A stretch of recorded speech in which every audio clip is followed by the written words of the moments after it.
Welcome back to Pure Accelerate 2026. We're streaming live in Las Vegas. I'm Alison, Kosik, joined alongside by Christophe, Bertrand. It's been a long but fruitful day. Absolutely. Last but not least, we have two great guests. Yeah, I think we're saving the best for last to top it off. Let's go to our guests now sitting at theCUBE. We've got Lynn Lucas, the CMO of Everpure. Welcome to theCUBE. Thank you very much for having me. Oh, such a pleasure. And Phil Goodwin, Research Vice President of IDC. Well done, well done.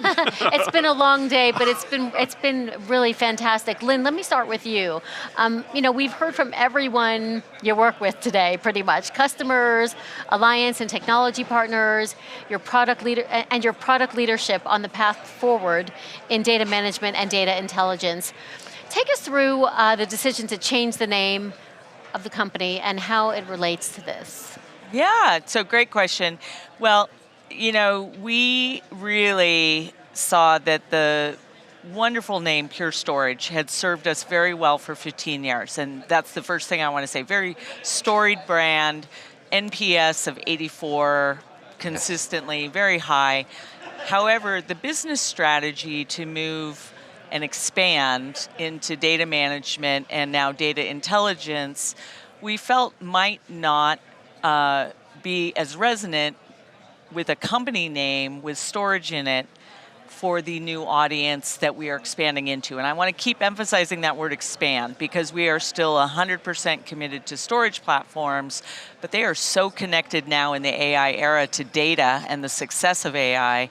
And so the newer folks that we are addressing, chief data officers, chief AI officers, Charlie, Kos, myself really felt like storage in our name might be limiting. Short version, they asked us to look at it. We did some market research, and what we heard back was Pure was really what resonated. We kept that. We combined it with Evergreen, which is well known and loved by our existing audience, so we are Everpure. And that new name has a lot of just excitement and resonance and freshness for a new audience that we're excited to add into now. And just the name change in itself, it shows flexibility and the willingness to change with the times, right? Yeah, and I want to hit on that because I've been a CMO for many, many companies with a number of startup founders that are in the company, and I just have to say, it just very much permeates the culture, and it does start with Kos. Kos is all about innovation, and this was not marketing coming to him or Charlie. It was them coming to us and him saying, I think we need to be open to that change. And if that isn't the truest sense of innovation from a founder of a company that's willing to let go of the company name and move forward, I don't think I've ever seen something like that before. There's probably less, according to ChatGPT, less than 5 public companies over $1 billion that have fundamentally changed their company name in the last 20 years. Oh, I didn't know that. Yeah. This is fascinating, and I'm sure we'll talk more about that and personas in a minute. But Phil, I'd like to ask you a couple of questions about what you heard. You're the analyst here. What have you heard today? Yeah, it's interesting, Christophe, because I've been coming to Accelerate for enough years that I've forgotten how many I've come to. And in prior years, it's always been about speeds and feeds, the latest GPU or latest technology with Kos, show and tell up on the stage. Some big flash drives. Big flash drives, always really interesting stuff. And that's still going on in the background, but this pivot to more of a data-centric model rather than hardware-centric, I think is very well timed in terms of what we're seeing in the marketplace as far as what AI is needed and those kind of things. The research that we've done has shown that the real barriers to AI success start with governance. In fact, that's the #1 reason that that AI projects fail. The second one is data access. In other words, the silos, the inability to bring in the data. And then the third is having high performance systems, storage systems, that can serve the GPU clusters efficiently. And if you think about what Pure is now trying to do with the data plane and with their hardware products and with their governance, it's really hitting on all 3 of those. Right, and I was going to say the Everpure data intelligence component, the acquisition, obviously, component here is very critical to this, right? Because, yes, we had the other two layers before, now we have the data layer, which gives you compliance, obviously governance, and a bunch of other things in the context of AI. So how critical is it, in your opinion, then, that customer adopt it quickly, and does that solve the ROI AI problem that we see? Yeah, our research shows that about 54% of AI projects fail. They never make it to production. And so when you think about that from an ROI perspective, that's an investment that people are making that's returning zero ROI. So to be able to do that, to be able to get more effective return on investment for AI, it is that data knowledge, it is that data centricity, the ability to classify data, to identify the data, to be able to move the data appropriately, but more importantly with governance, because you hear a lot of people in the industry talk about, oh, we've got all this wonderful data, we're going to bring it all under one roof, it's going to be wonderful life, but then what they forget to talk about is that governance layer. Because not all data belongs in every learning module. You really need to be able to differentiate what data needs to go where, how it needs to be protected, how it needs to be governed. Maybe it's sovereign data, things like that. So it's really that data control layer that's critical in an AI environment. And if I may just double click on this, because I want to clarify for our viewers, it's not just compliance, you're talking about governance, because compliance would be almost a subset in this case of governance in many ways. But you can't avoid compliance, so by definition, you cannot do AI without compliance, and it sounds to me like the data intelligence component solves that problem.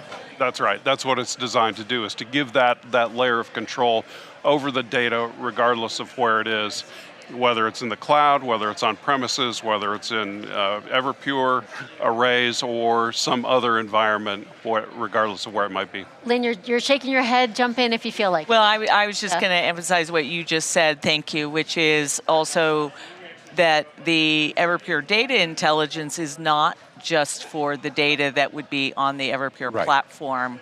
And I think that's been one of the things that we've been talking about with customers and partners here, where it's kind of opened up their eyes a little bit. It's like, no, we really do have a very customer-centric view of this. We want you to understand all of your data, no matter where it is placed. It is your data, and you should understand where it is. And, candidly, and I think Phil and I did a conversation on this probably about almost 10 years ago, about there is no Google Maps for a CIO for where their data is. At least there wasn't then. I believe Everpure Data Intelligence is starting to deliver that, not just the map, but also that important context for the data. I want to go back to the storage story. We heard in the keynote from Chad and from others that it doesn't mean that the company, that you're not about storage, but storage in what AI demands from all data is more important now than ever. How do you position this with customers, what you do now and where you and the industry are going? Yeah, so I think it's an and conversation. So again, we are very much committed, as you may have heard Charlie keynote this morning. We now invest more in R&D in dollars than the other vendors in the industry combined. And we believe that that is a foundation for innovation, and we believe we're delivering that and showing that in a lot of the announcements today. So that conversation with the VP of Infrastructure and his team is still about the amazing things that we can do to make them more efficient, and as Chad talked about, also make it more autonomous. Because what I hear from so many IT executives is that they are looking, and their teams are looking for how can they do some things that are more critical to the business? How can they be involved in the AI projects? Because face it, who wants to be just moving bits from one array to another or working on those types of really kind of manual tasks? And we're introducing AI in the product to address that. And also then that is enabling their teams to do more with their core AI business. Right, so let's go back to personas, and that's really going to be a question for both of you. I think there is a fundamental challenge from a go-to-market standpoint, which you've clearly identified with personas. Now you have, instead of one persona, the storage people, now you have the CISO, because cyber resiliency is not going away, that's a big issue, and definitely a requirement. You have the chief data officer, compliance, governance, et cetera, you name it. And of course, you have the CIO because it's infrastructure, wherever it lives. And I would argue you probably have a fourth one, which is line of business, depending on the maturity of the AI process and what you're trying to solve for. How do you reconcile that? How can you enable your partners to go to market successfully with really what has changed in terms of the people you talk to? How do you train your own people? How do you change your own marketing strategy around it? Yeah, it's a great question, and it's a complex one, but I would start with this, right? We've actually for several years been working to bring together the infrastructure and the security team. And so, because as you said, everything is about cybersecurity. That hasn't changed, and they need to collaborate on the decisions and then the operations for recovery should that be needed. And so, not that that's solved, but we have wonderful partners here today, Commvault, Veeam, Rubrik, that we work with to bring the different parts of an IT organization and the security team together. To your point, yes, now we need to add in the chief data officer or their team. But what I would tell you, it's really interesting, is I'm seeing a bit of the shades of when we were way back, for those of us there, about when virtualization was coming about.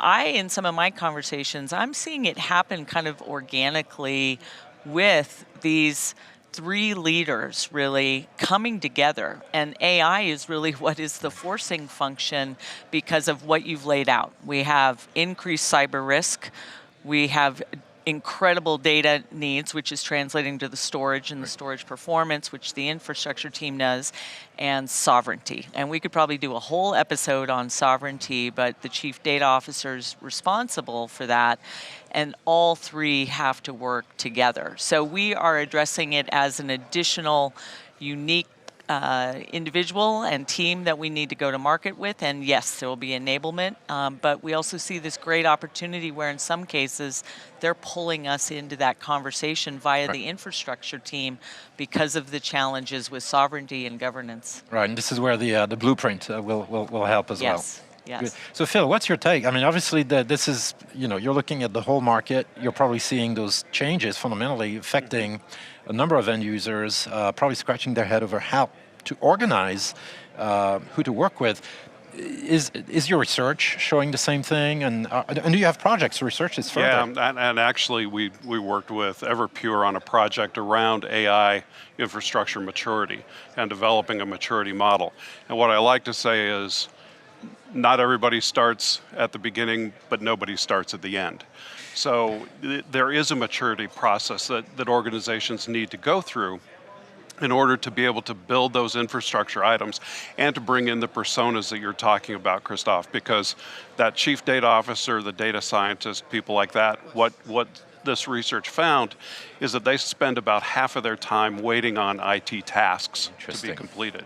So there's a lot of wasted time in that. And so they also told us that legacy storage systems simply aren't capable of delivering the kind of performance that's required.